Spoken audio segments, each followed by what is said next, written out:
Commissioner Harding is here. Thank you very much. Welcome. Commissioner Jordan.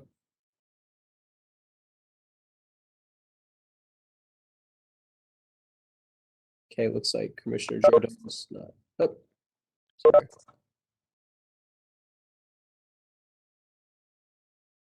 Okay. I myself am present. Commissioner Peeler.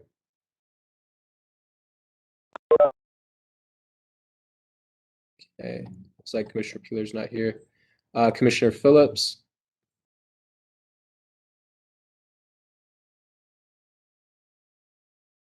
Okay, it looks like we don't have Commissioner Phillips today either. Commissioner Siegel. Present. Thank you very much. Wonderful. Commissioner Spector. Present. Thank you. Let's see. Mr. Taylor.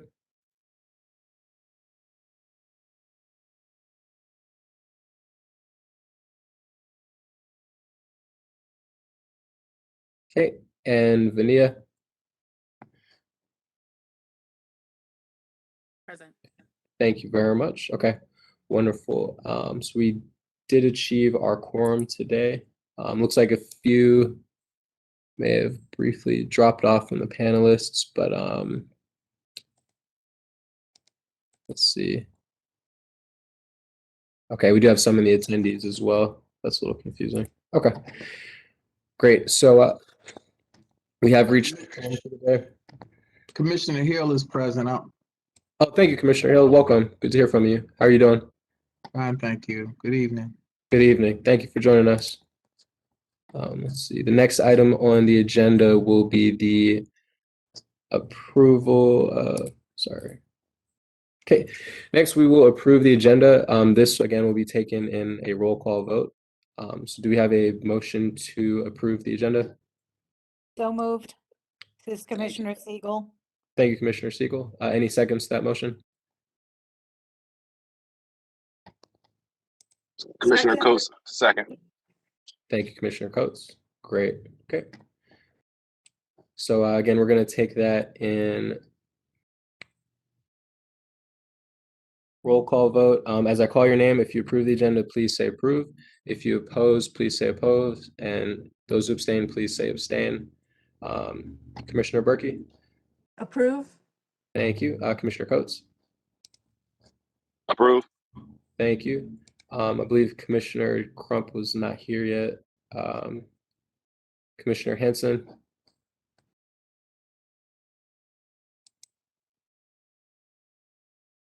Okay. Commissioner Harding. Approve. Thank you. Commissioner Hill. Approved.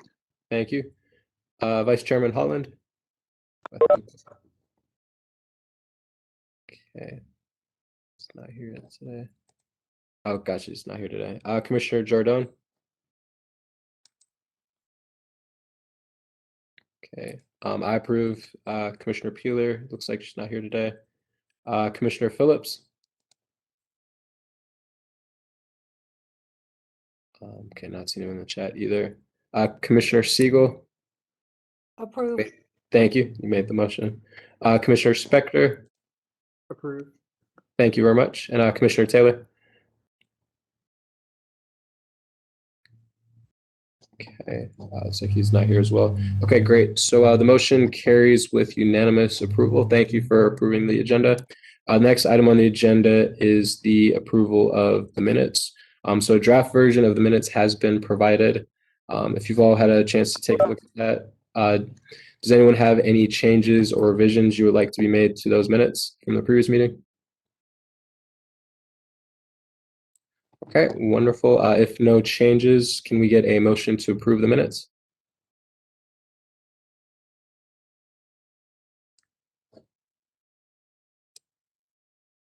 Motion to approve the minutes. This is Commissioner Spector. Thank you very much, Commissioner Spector, for that motion to approve the minutes. Do we have any seconds to that motion? I'll second Commissioner Hill. Thank you very much, Commissioner Hill. Wonderful. Any discussion on the minutes at all?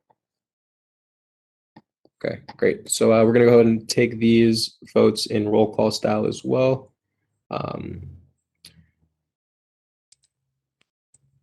Great. Commissioner Berkey, Approve. thank you. Commissioner Coates, Approve. thank you. Commissioner Henson,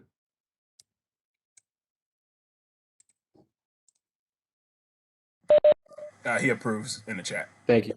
Wonderful. Thank you, Commissioner Henson. I think Commissioner Harding was not there. I'm here. Approve. Hi, Oh. Commissioner Harding. Sorry about that. Thank you. Commissioner Hill, Approved. thank you.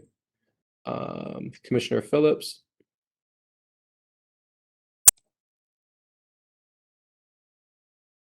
okay, so not here.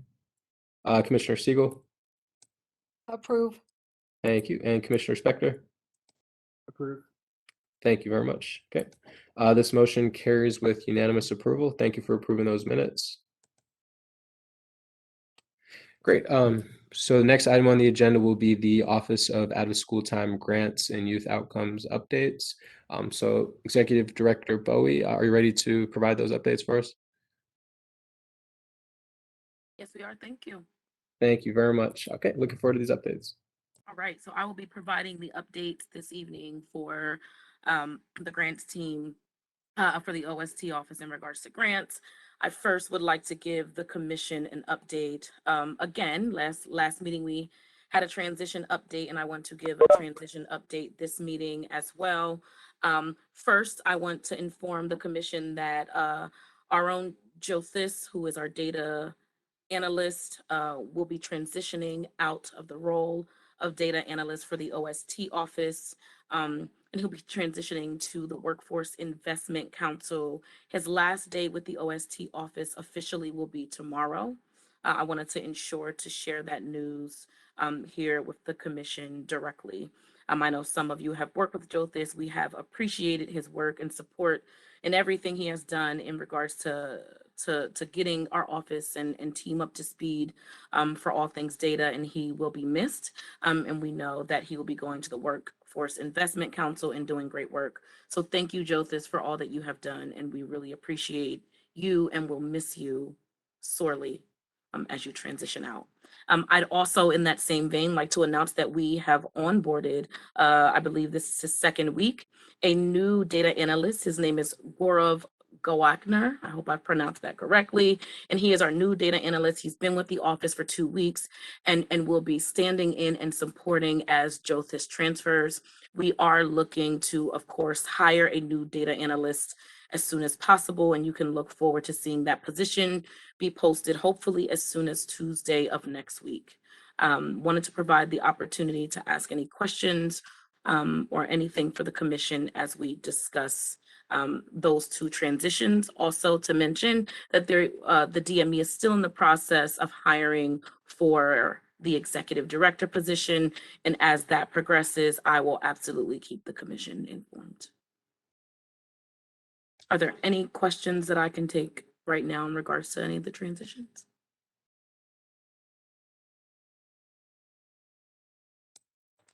I would just like to say thank you for stepping up in the interim. We definitely appreciate you. Thank you very much, Chairman Peacock. I appreciate that. All right, I will transition it to Kevin Ferdau for an update on the Institute. Great, thank you. Hello, everyone. Happy New Year. For the Institute for Youth Development, in the first quarter, so far in fiscal 22, we've served 142 unduplicated attendees and provided 14 events thus far. Actually, this week, we also launched the quality cohort, which was on January 25th. And actually, we were really excited, especially after suspending the quality cohort for 2 years due to the state of emergency. We actually have 21 program sites participating. So it was a really good comeback. And we have some new folks, new grantees that are participating as well. So we're on a good start with the quality cohort for this coming year. And the Institute will begin planning the school year site visits. We have a meeting with all of our Institute consultants tomorrow. And then we'll be kicking off grantee site visits for the school year in February. Also, just as a side note, we've received a tremendous amount of training requests from several programs throughout the district. So we've been quite busy overall, but all things are looking great. So thanks so much for allowing me to give you an update, and I'm happy to answer any questions.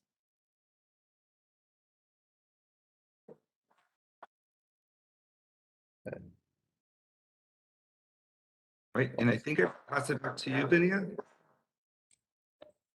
Thank you for the update.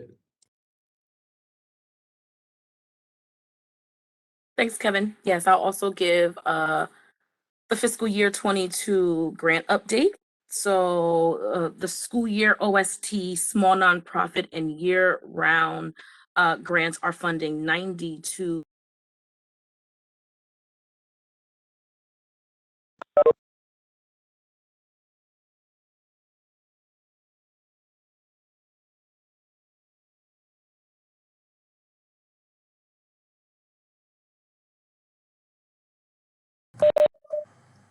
Sign and execute. Vinay, I think you went out when you Did started. you lose me? Yeah, we lost you at 92. No problem. Are we back? Sorry about that. So I'll just start over. So this is for school year OST, small nonprofit and year-round grantees. We have a total of 92 of those.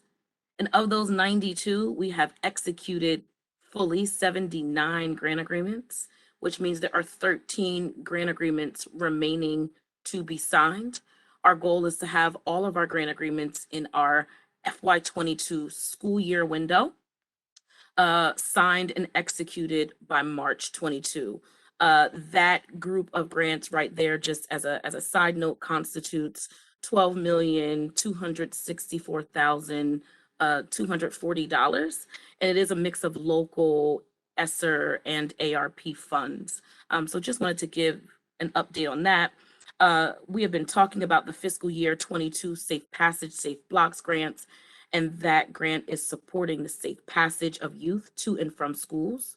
Also provides an after-school component to reduce aggression of identified students in the community. There are 6 grantees in the Safe Passage, Safe Blocks cohort, and that programming will fully begin in February. And when I say fully begin, we should start to see safe passage workers on the streets in high priority safe passage areas supporting the safe passage of students. So that will begin fully. I have heard the date of February 3rd. We should see that programming fully enforced.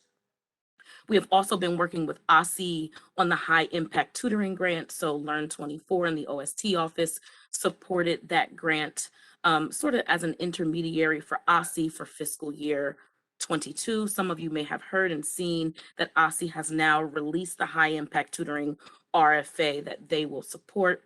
That was released as of yesterday. So I wanted to ensure that the commission is aware that we will continue to usher and support the high impact tutoring grant through the end of fiscal year 23, and then it will be fully managed by OSSI. We have a Summer Strong 2022 update. So our Summer Strong 2022 applications are currently being reviewed, and we are still on track for award decisions to be made in March, which is our initial timeline. So we're looking forward to finalizing those awards and getting that information out. And then lastly, we just want to give the insight that we do have our eye on the school year 22-23 RFA, and that will be released by April 2022. So we have a lot of things going on via grants, and I'm absolutely open to answer any questions that anyone might have at the moment.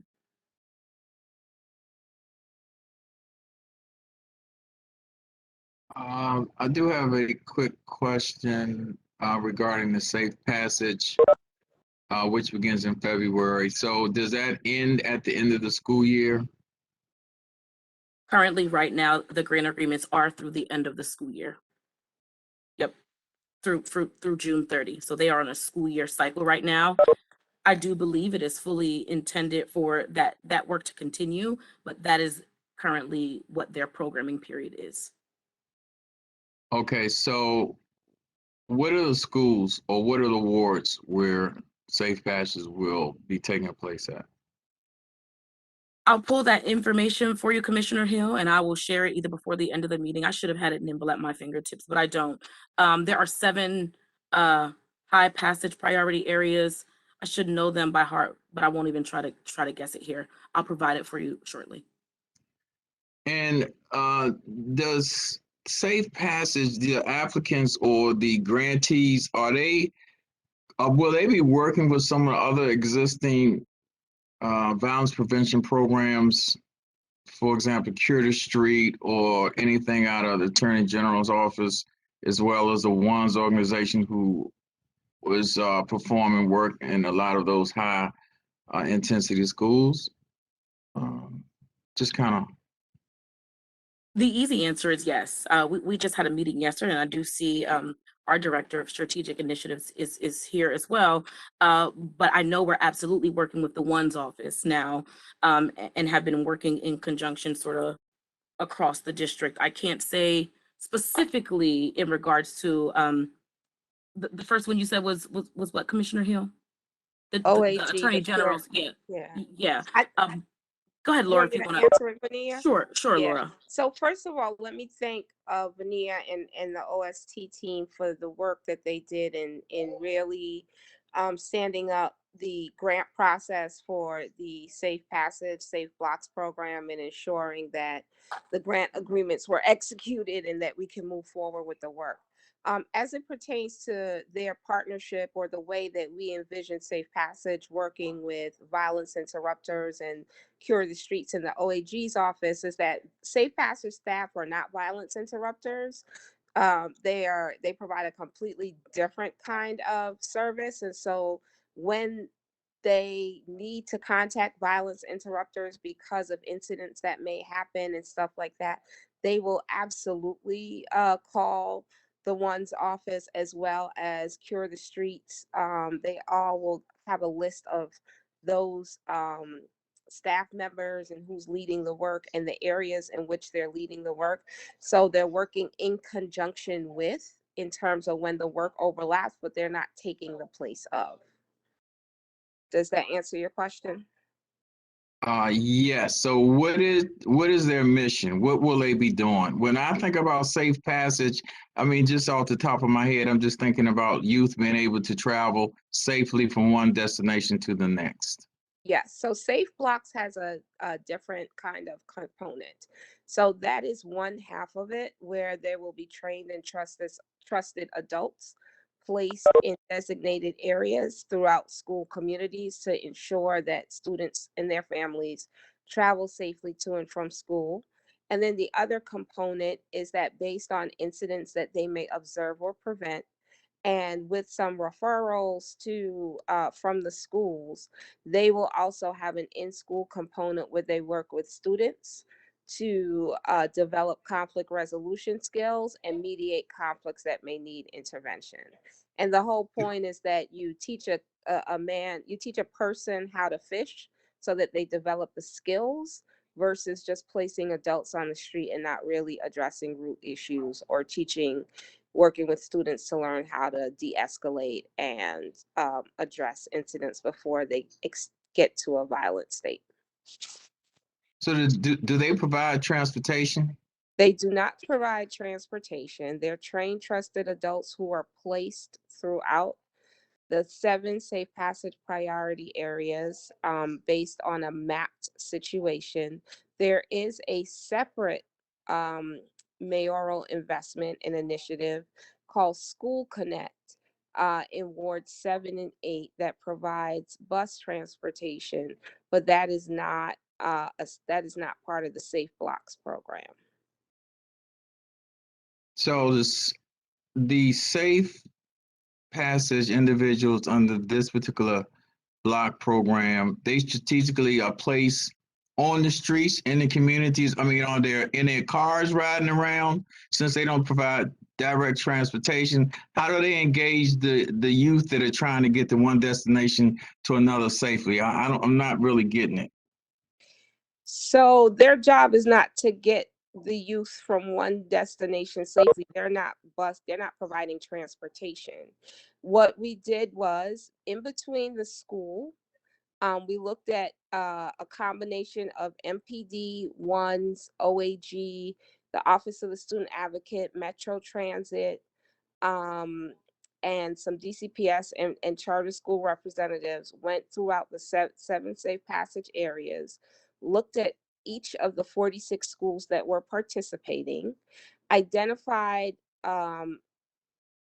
throughways that students typically travel to get to the metros and the bus stations, as well as maybe some walking patterns, and identify places where adults should stand to be able to intervene or help ensure that there's just an adult presence, that people know someone is there to ensure that the students are traveling safely. That's it. Thank you, Laura, and I appreciate that. I have Commissioner Hill pulled up the safe passage priority areas, and I can name them, but I think it will be helpful if we share, if you want to see it, and extract the information for the safe passage priority areas. And we also have maps that show the actual routes and where the adults will be in providing that safe passage support. So I can run through those 7 by way of just speaking No, no, those no. really quickly if you want to hear them.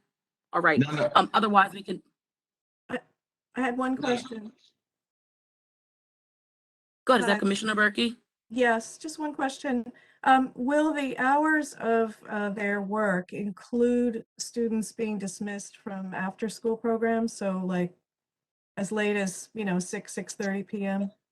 That depends on what they're able to work out with the specific school. Right. So because some of the safe passage work will occur during after school, if the school requested, that the CBO is allowed to work that out with the school, so that there are people who are there during, like, right at the regular dismissal, and then they could have some staff there later. So the CBO works that out with the school Thank you. based And on need. Commissioner Berkey, it might be helpful to see the schools if you are interested in maybe looking at potential alignment. Some of those are DCPS schools, some are charter schools, but it may be helpful with this extraction. Yeah. Thank you. And Vania, thank you for answering my question, and also Ms. Harding, thank you so much. I'll take a deeper look into it because I know that there's several organizations that are helping with regard to youth being able to get to and from school safely, but it's still a lot going on. And a lot of the youth in the communities where we serve in Ward 8 are still being traumatized and are very afraid to travel back and forth to school. So I really appreciate the safe passage blocks and what's taking place with OST office. I just want to make sure that we can ensure some of the students and parents in the communities, again, where we're putting in work, that there are issues where that are being addressed with regard to helping to support these kids. Because I mean, there's a lot going on. There's a lot of programs, but it's still a lot of gaps, I believe, in terms of youth being able to feel safe going back and forth to school. I mean, that's not complicated. Yeah, Just one of the getting back issues and is forth. that we have a lot of families who are not using the School Connect program that provides transportation in Ward 7 and 8.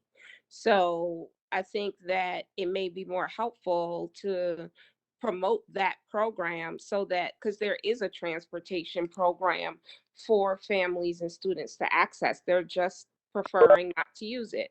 And so, the Safe Blocks program obviously is there. Violence interruption is a little different than providing the stuff that Safe Passage is doing, but they work together to support each other. So, Right, for good. instance, the violence interrupters would spend more time focusing on trying to address some of the crew and gang violence that is happening, that impacts student travel to and from school, whereas safe passage workers are really just focused on ensuring that the young people can travel safely, and safe spots as well, offering them a place, a business to go into if they feel unsafe.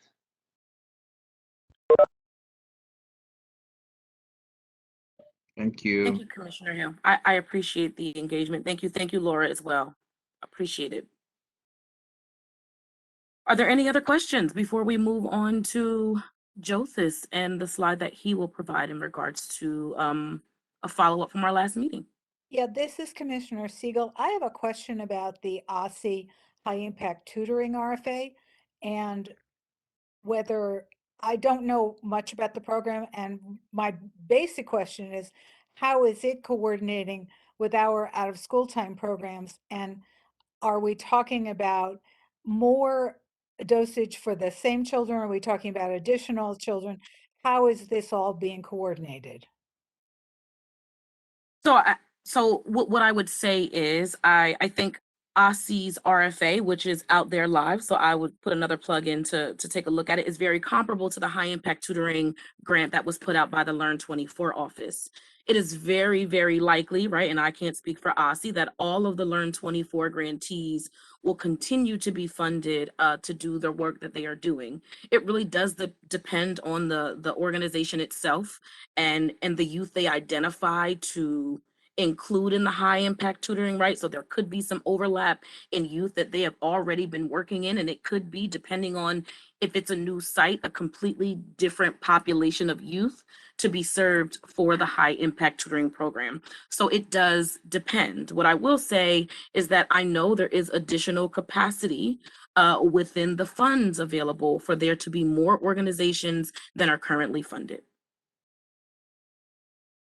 And a lot of the high impact tutoring organizations overlap for our previous Learn24 grantees, right? So they were already organizations who we've been working with. I think there are 7 high impact tutoring grantees, and only 3 of those were not already Learn24 grant funded. The majority of them will be targeting a separate population for their high impact tutoring, as not to double dip across funds. And that also includes OSSI funding, right? So we've been very careful with the high impact tutoring because a lot of organizations also have 21st Century Community Learning Center funds. Yeah, I guess where I'm coming from is I'd like to see us be able to be as broad as we can in supporting as many kids as possible with as much dosage as possible without having a real imbalance where one school gets a lot of 21st century money and this OSSI high impact tutoring money and Learn24 money, so that the largest number of students can get the benefits of these programs. And I think we are doing our best due diligence to solve for that. Right. I assumed so. I just wanted to Yep. say it again, reinforce Yeah, that. I think it's a great point, and I will be interested in seeing what the sort of layout of OSSI's awardees and organizations look like across the board once they get to that point. So I will keep the commission abreast of that as we continue to work with OSSI through the end of the fiscal year. So there will be more updates in regards to high impact tutoring. Thank you. Absolutely.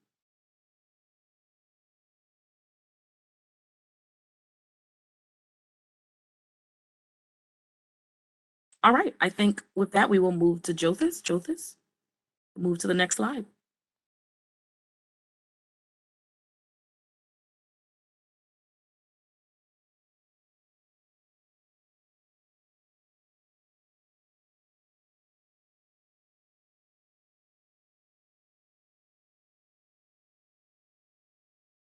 I think you're on mute. Sorry.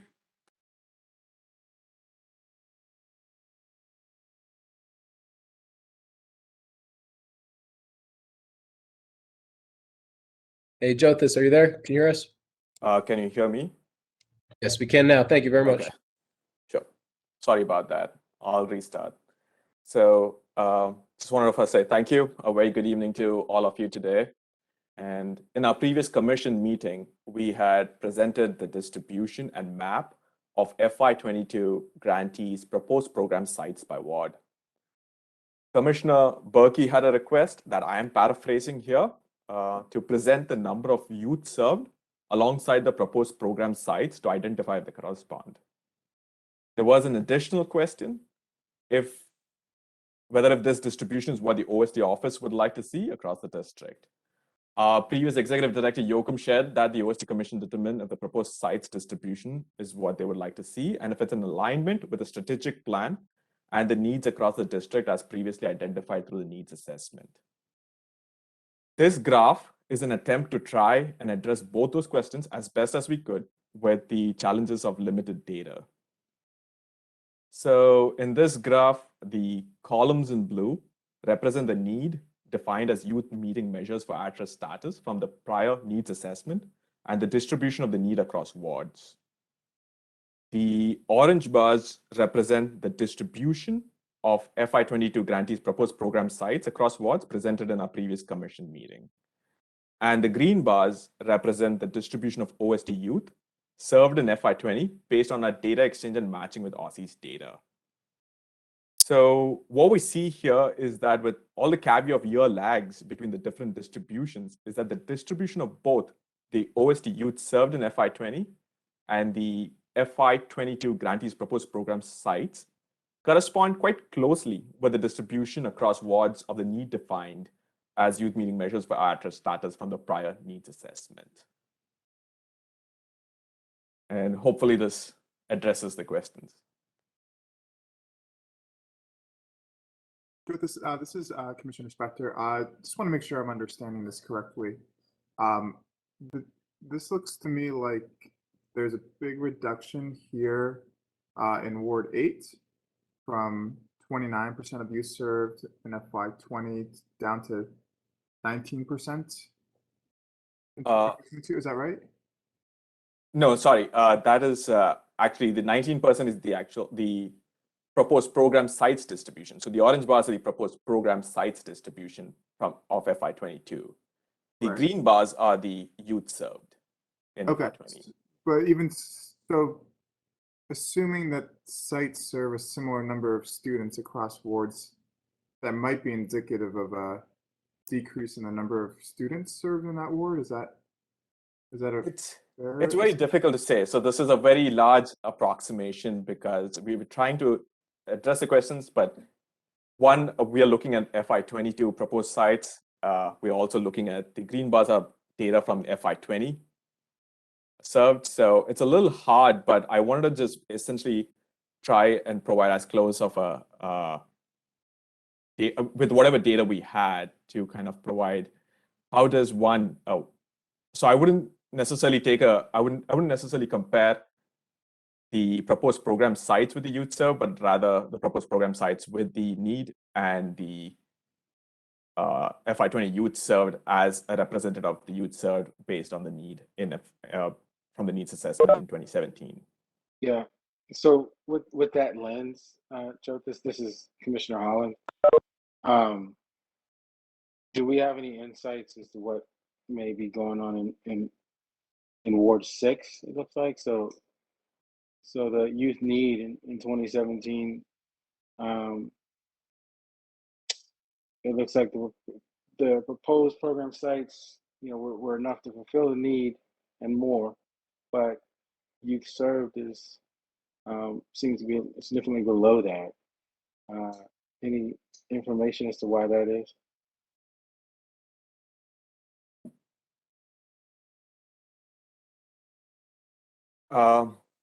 That's a good question.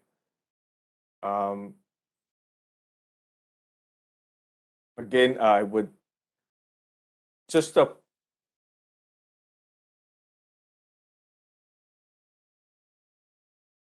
point of caution that it's not necessarily a direct comparison between the sites and the youth served, so between the orange and the green bars. Sure. So that answer is probably would be best answered after the next exchanges and the next data that we get. And so we would have a better, closer correspondence to between the different between the time lag between the data that's presented here. So I would just I would say not to necessarily take this data as way indicator, but it would be good to wait till the next data exchange and the next data for, say, FY21 youth served to have a closer relationship to the FY22 proposed program sites. Yeah, and I was going to just add, but I think Joseph, you got right to where I was going. I think because of the lag in information and because the proposed here doesn't include the full scope of the year, and the youth served does, I think there are some discrepancies in sort of the 1-over-1 comparison. What we were trying to do is just show a better picture and sort of drill down by ward best we could, but I do think we need a fuller picture of FY21 to show the year-over-year comparison. Yeah, I definitely don't want to run toward conclusions without full information. Just trying to get some further insight. So I appreciate that. Absolutely. Question, is it particularly difficult to get data on the district's at-risk youth population? Like, it seems like 2017 is kind of like several years ago now. Is that not data that's available annually? So the data from 2017, Jolison, you can jump in. The data from 2017 is from the needs assessment that was completed by the OST office, by Learn24. So that's the baseline for the at-risk youth data that we are referencing here and have referenced from 2017. Okay. So it doesn't, does it correlate with the other definition of at-risk youth that I'm familiar with is the one that DCPS uses with reference to students who are foster care, homeless, TANF recipients, SNAP, et cetera. Is the definition of at-risk different from what we might be using like within the school system? Margot, I do not believe so. Okay. Very similar. Yeah, it seems like we should be able to get that annually then. Similar definition of at-risk youth, but we are just using the data that Learn24 collected versus other available information, especially for this purposes and the purposes of the data that we share. So I think that is what you're getting at, and we have not had the needs assessment completed 2 rounds, and we'll have an update about that today, but we have postponed our needs assessment in previous years. Good, thank you, thanks. So just to join on to Commissioner Berkey's point, this is Commissioner Spector again. And I totally agree on the needs assessment. We'll discuss that soon. That would be a useful tool for us. If this data is available annually, just not from our own needs assessment, but just regardless of our needs assessment, it does seem like we can be starting to use that as a planning tool going forward. Because our goal, as we think about like how do we interpret this type of information, it seems like our goal should be to have the blue and the green match as much as possible. The blue being updated. So just to name that as we think about how we're approaching this process and using the data.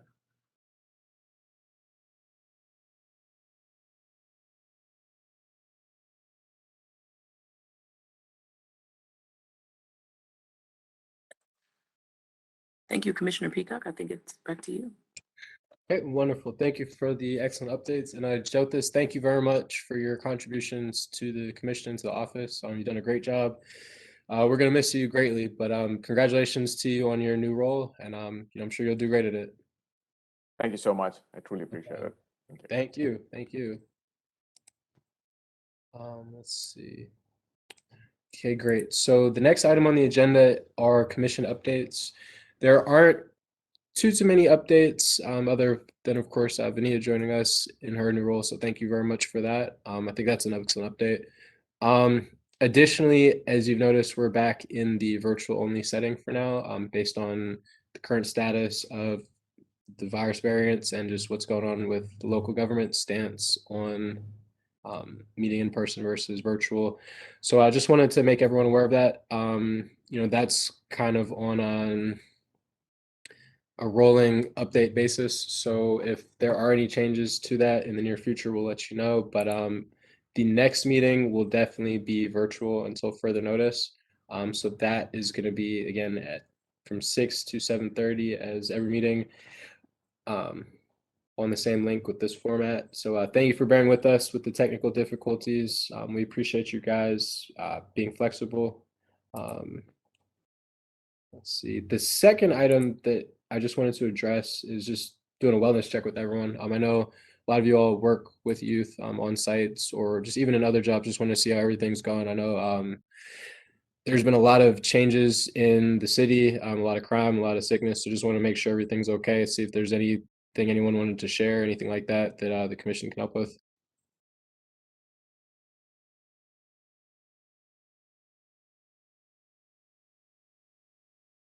All right. Well, if there's no comments, we can move forward to the strategic planning committee. Let's see.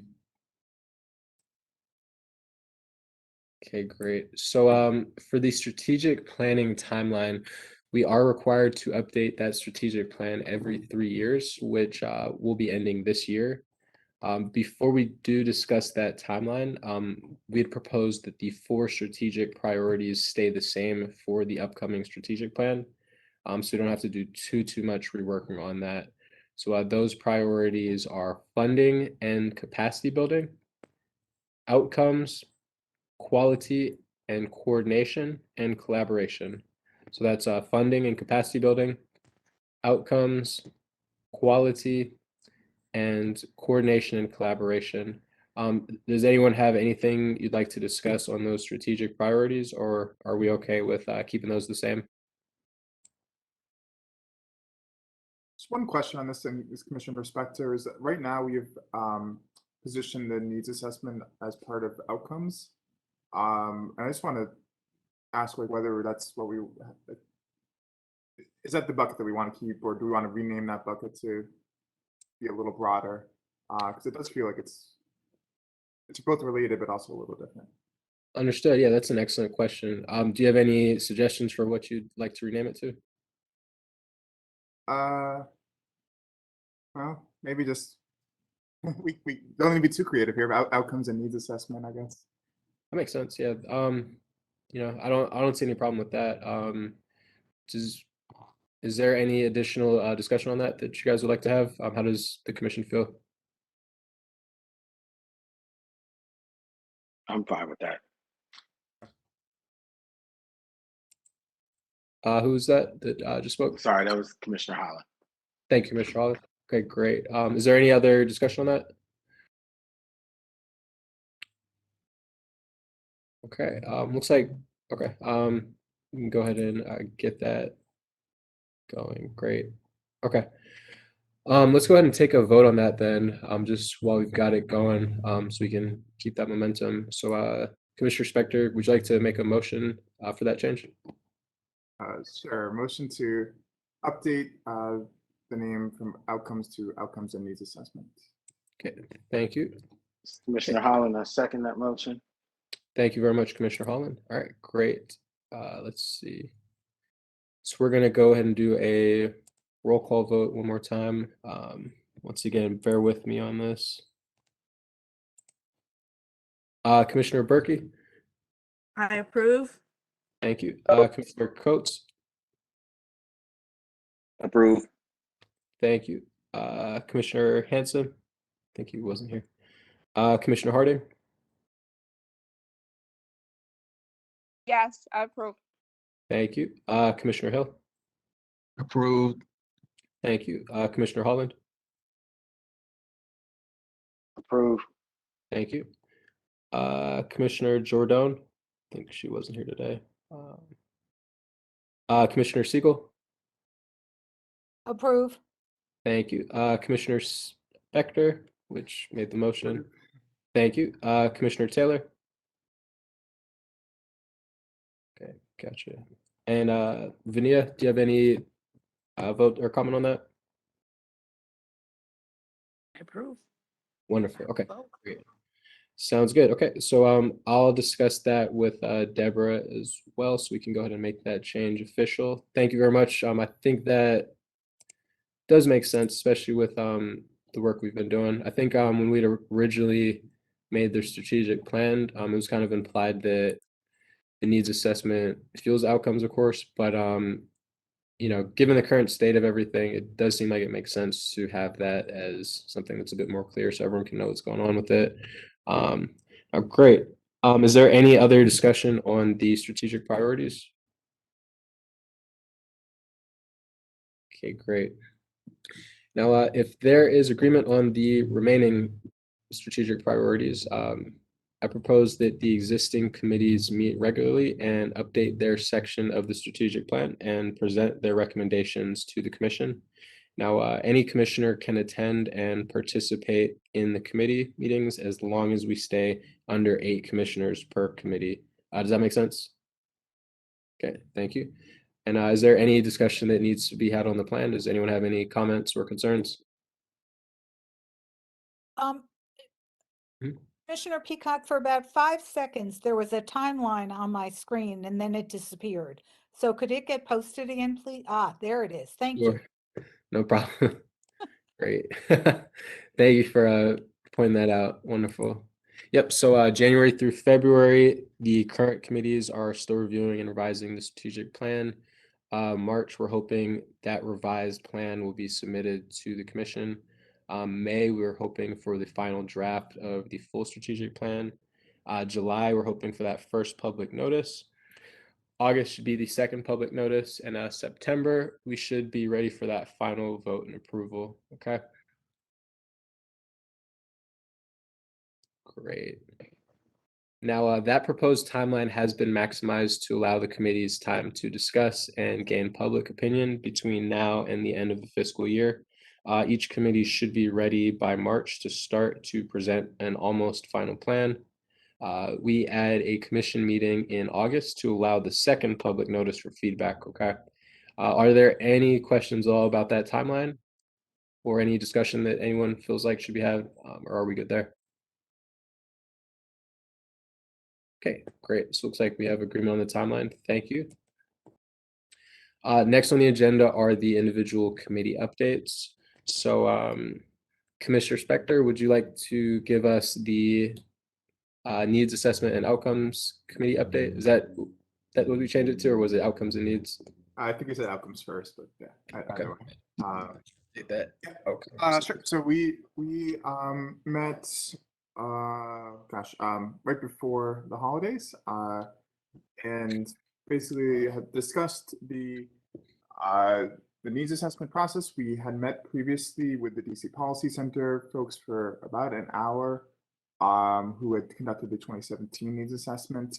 They had submitted basically a proposed scope. And I think the basic gist of where we landed was that it seemed like they had done a good job. We appreciated meeting with them, and again, there were no flags in terms of that, but we also felt that it was really important to have an open and transparent process that we would put it out to bid. So that's kind of where we are currently standing. Vania put together a draft for that bid that we're going to be providing some feedback on, and hopefully being able to put that out in the next week or so. The aim would be to have the needs assessment completed by July or August at the latest, and that we could have that inform our work moving into the next school year. And then we are continuing to do work on just the outcomes side of things, and seem to be, I think, on track to have that updated for the strategic plan in the timeline that you stated. But if there is anything, I think, on the needs assessment side that folks want to make sure that we are covering, right now we're really looking at that as looking at both the kind of like the supply demand, like what's out there, where is their need, looking at that geographically as well. They broke that down by different types of students before. So I think a lot of the same pieces, but obviously, the world is very different than it was in 2017. So all to say that if there are things that folks want included, now would be a really great time, or, well, frankly, the next week or so, to provide that type of feedback so we can make sure it's included as we put that out to bid. Awesome. Thank you very much for the update. I definitely agree with you that the world is very different than it was in 2017. So that does make sense in terms of keeping that in mind with what our current needs are, especially things like, for example, back in 2017, we weren't all virtual, stuff like that. So who knows what needs may have changed today. So that's an excellent point that we may not have thought of. Thank you. Great. Commissioner Hill, are you ready to provide the funding and capacity building update? Yes, sir. Thank you, Yeah. Chairman. We met on January the 24th, and very grateful that we were able to finalize the capacity building micro mini grant. And it is $100,000 to organizations with budgets under 250, and then another $100,000 will go to organizations with budgets over 250. So, and the individual grants will be up to $10,000 per grantee.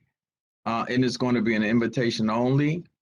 And the committee decided on an invitation only simply because they felt like the internal offices with regard to OST knew the grantees very well because they obviously work with them on a regular basis. So it'll be invitation only. And we also, in terms of this, decided in our committee meeting in terms of the strategic plan that we unanimously agreed to keep the two funding and capacity building objectives, and we'll be going through our strategies and implementing some other drop downs as well in that area. We plan to meet again on February 28th at 6 p.m. Thank you, Chairman. Thank you very much for the update, Commissioner Hill. We appreciate the work that you're doing. Sounds good. Next, Commissioner Berkey, are you ready to provide us with the Quality Committee update?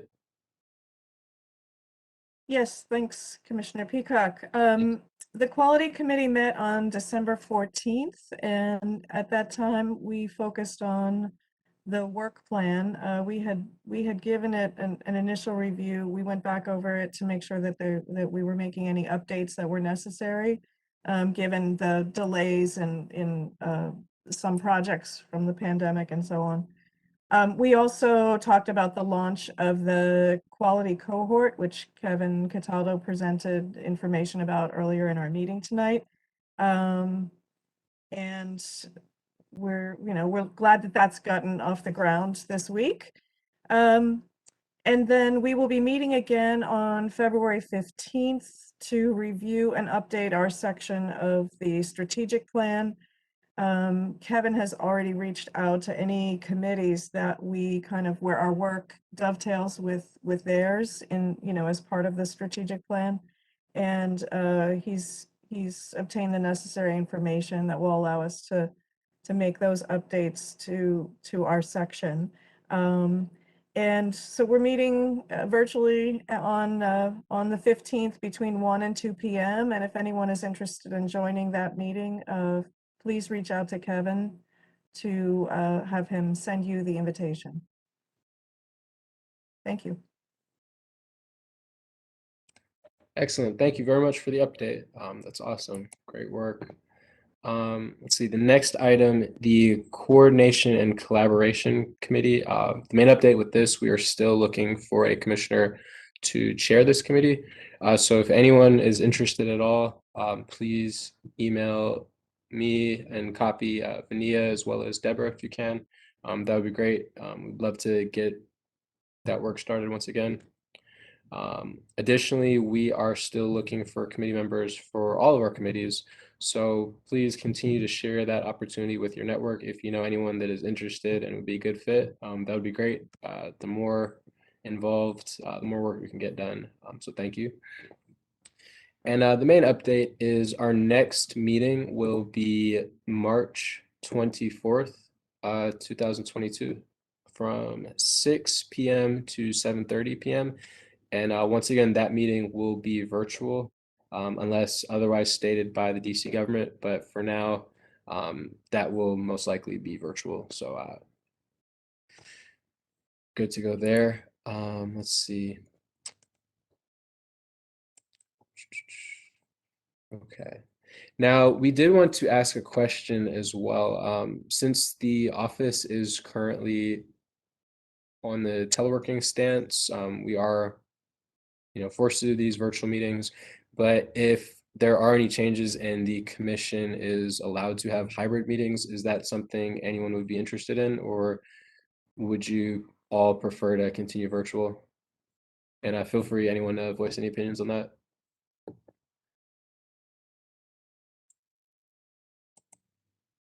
Okay. I think our meetings, I felt like our initial virtual meetings were a little bit awkward with the WebEx format. It's not as nimble as some other platforms, but I feel like we've gotten into the groove of it and it works for me. I appreciate being able to participate in the meetings virtually. Okay, thank you for that feedback. Sounds good. I agree with you as well. Good. Okay. This is Commissioner Siegel, and while I wish we could have hybrid meetings, it is really difficult to get to the new named Marion S. Barry Jr. building for a 6 o'clock meeting. A virtual meeting actually makes it much more convenient for me at least, and probably makes life easier for other people. So while I would prefer to see you all and bring you baked goods, I think I'd like to stay virtual at least a little longer, especially since we start at 6. Understood. I completely agree with you. So thank you for voicing that opinion. It does make it much more convenient, although we will miss those baked goods. So thank you. Yeah, I just wanted to say, as well as Commissioner Hill, Mhm. I enjoy the virtual meetings. Okay. However, and they're very convenient. You don't have to worry about parking, getting on the subway, traveling, getting to one destination to downtown by that Pacific start time. I don't know, but in the back of my mind, I kind of like that option of hybrid. Okay. Yeah. So, yeah, that's just my opinion. Okay. Thank you for sharing that. We'll definitely document that and definitely keep you updated if there are any changes on the office's stance and we are allowed to move back to that hybrid. And thank you very much for sharing your opinion, Commissioner Spector. He wrote in the chat that he enjoys the virtual setting, but he's fine with the hybrid for people who do prefer to come in person. So thank you. That makes sense. Great. Are there any concerns with the virtual only format for now, or is everyone okay with it? Okay. Sure. Commissioner Pio, I guess I have a dumb technical question, which is every time I try and log in, it takes about 3 tries and I have to keep registering and registering and registering. Is there some shortcut I should be doing that somebody from the OST office can teach me? Because it just feels like an incredibly awkward way to join a meeting. And then I go through all of these screens of, well, we're setting up the chairs and we're getting the presentations ready. And it feels as though it takes forever. So there must be something that I'm doing wrong, or it's just a really clumsy format. And I apologize, DC, for having said that. Thank you for voicing that opinion. Yeah, I'm not experiencing that issue when I do log in, although it does take quite a minute. Are you attempting to log in with the same email that they send the link to, or a different one? Same one, and I think part of my problem, and I should remember this, and Alex, I apologize for not remembering this. I think Alex taught me that if I do it in Chrome rather than Firefox, it works better. And don't ask me why, but I think that I remember Alex teaching me that. So apologies if I did screw this up. It's just a clumsy format until you get in. And once you get in, it's fine. It's just hard to actually get connected. Got it. We definitely appreciate you sharing that because if you're having technical difficulties, there will definitely be other people that experience it at some time. So no question's a dumb question except for the ones you don't ask. So thank you for sharing that. Let's see, Alex, would you mind following up with Commissioner Siegel to help her out with that? Or Yeah, not should we only get that- Commissioner Siegel, but I know it might be a couple of other commissioners that are experiencing that same challenge. So leading up to the next meeting, we will, as the OST office in Learn 24, we will vet the link and vet the different ways that people are able to access it, access the meeting prior to. That way we can make sure that everybody's able to seamlessly get in without any hiccups or anything of this sort. Thank you very much for that. And to So your ju- point and Commissioner Siegel's point, I also logged in through Chrome as opposed to Firefox, so that might be a valid point as well. I know I've also downloaded the WebEx actual application to my computer, so that might make it a bit easier. I'm not sure if you're just using it directly from the browser, but if you are, that would definitely make it a bit less stable.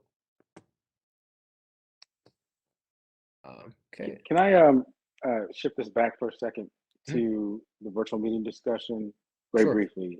I'm 100% on board with doing virtual meetings until the environment changes where hybrid will be a more safe option. But I had a question about, do we have any data on the year-over-year change in public comment that we receive at these meetings since going virtual? I mean, anecdotally, I feel like we had more public comment and engagement at in-person meetings, and of course, obviously, that makes sense in 2020 when the whole world shifted the way it does business. That slowed down, but I feel like even in 2021, when we started keeping things back up, we didn't have much participation from non-commissioners. So I'm just curious, have we tracked that? Is the first question, and I guess the comment that would follow will be in the name of making sure that we have other voices, other input, that take place in these meetings.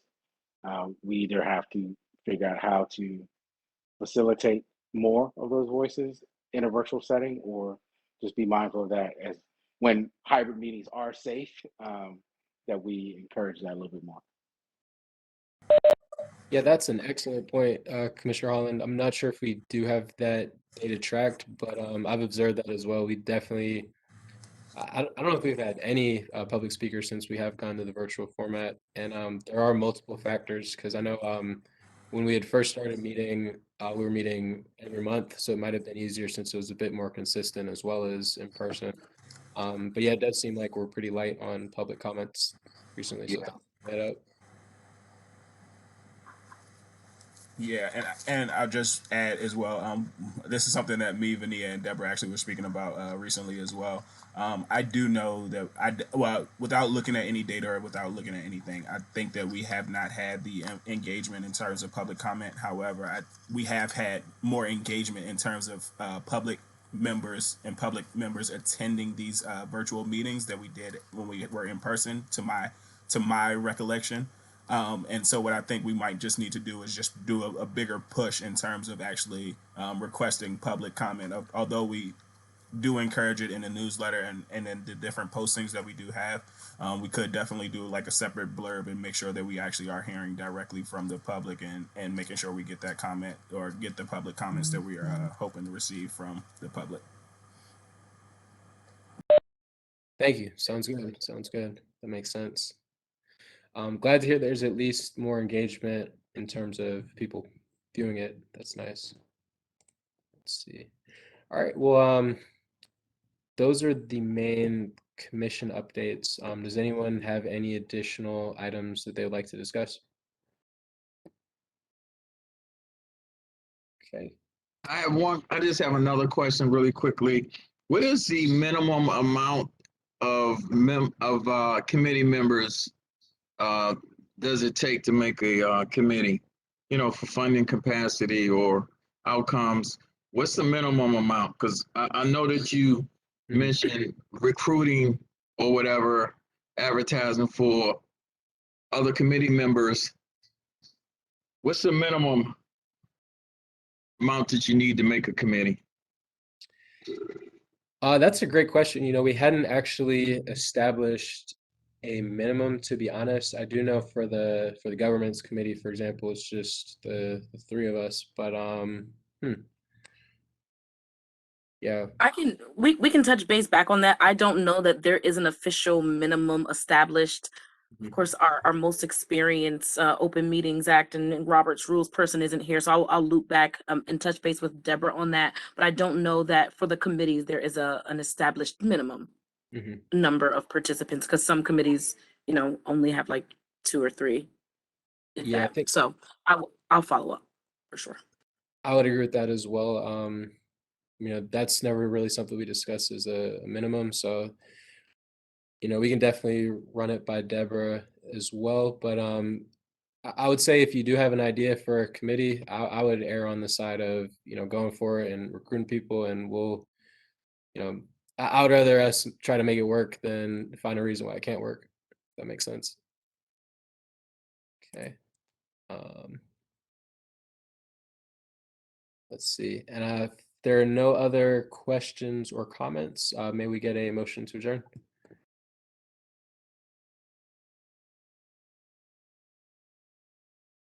I'll make a motion to adjourn, Commissioner Hill. Thank And you I'll very much, second. Commissioner Hill. Commissioner Siegel. Thank you, Commissioner Siegel. Wonderful. Now, let's see here. We Usually can- this is, oh, sorry, go ahead. All I was going to say is, can't we just do this one by voice vote rather than That's- you have to read all the names again? Thank you. That's exactly what I was going to say. Usually this vote's pretty unanimous. So, is there anyone who opposes this motion? Okay, those who approve this motion, please say aye. Aye. Aye. Aye. Aye. Okay, Aye. thank you. Thank you all. Well, we made good time in this meeting. I'll give you back about 16 minutes of your night. Thank you very much for your excellent feedback, being constructive and keeping things moving along. We appreciate you guys for bearing with us with the technology and all of your hard work with these committees. So thank you again. And Jyotis, thank you again for your service. We're very, we were happy to have you while we did, but we know you'll go on to do great things. And Vania, welcome to your new role. We appreciate you and the great things that you'll do for us. All right, take care, everyone. Thank you Take all care, everybody. stay very safe. much, Chairman. Stay healthy. Good Thank night, you. Good night. Walter. Good night.